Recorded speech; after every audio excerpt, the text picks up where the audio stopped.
আজকে আমি শেখাবো আপনাদের লঙ্কা চিকেন। তার জন্য দেখুন কি কি লাগছে। আমি চিকেনটার মধ্যে দিয়ে দিলাম গোলমরিচ আর একটু নুন দিয়ে আমি ম্যারিনেট করে রেখে দিয়েছি।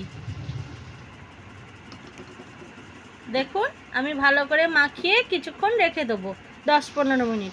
এরপর কড়াইয়ে দেবো সর্ষের তেল আর দেবো চিনি। আর আমি একটা পেস্ট বানিয়েছি, এর মধ্যে আছে বেশ কয়েকটা কাঁচা লঙ্কা, আদা, টমেটো আর রসুন দিয়ে আমি পেস্টটা করে রেখেছি। এরপর কড়াইয়ে দেবো কিছু কুচনো রসুন, পেঁয়াজ কুচি আর ভালো করে লালচে লালচে করব। করে নিয়ে এরপর কি কি দিচ্ছি সেটাও দেখাচ্ছি।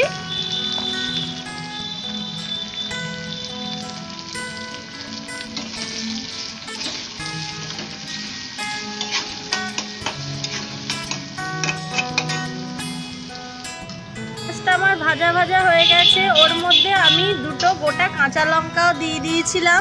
কাঁচা লঙ্কাটা পেস্টও দেবো আর 2-3টে কাঁচা লঙ্কা গোটাও দেবো। দিয়ে চিকেনগুলো দিয়ে ভালো করে মিক্সড করব আমি ওই তেলে পেঁয়াজ রসুনের সঙ্গে।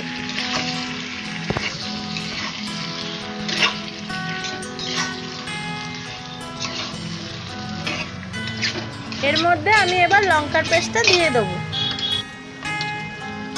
পেস্টটা এবার আমি দিয়ে দিলাম।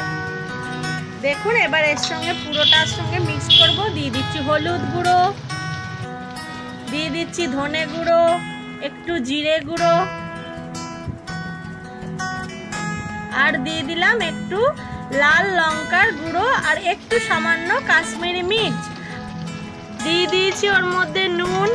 আলুগুলো দিয়ে মিক্সড করছি। ওর মধ্যে একটা ভাজা মশলা, তার মধ্যে আছে গোটা ধনে, জিরে, শুকনো লঙ্কা আর আছে একটুখানি আদা শুকনো করে গুঁড়িয়ে নিয়েছি। ওর পর সার্ভ করে দেখাচ্ছি।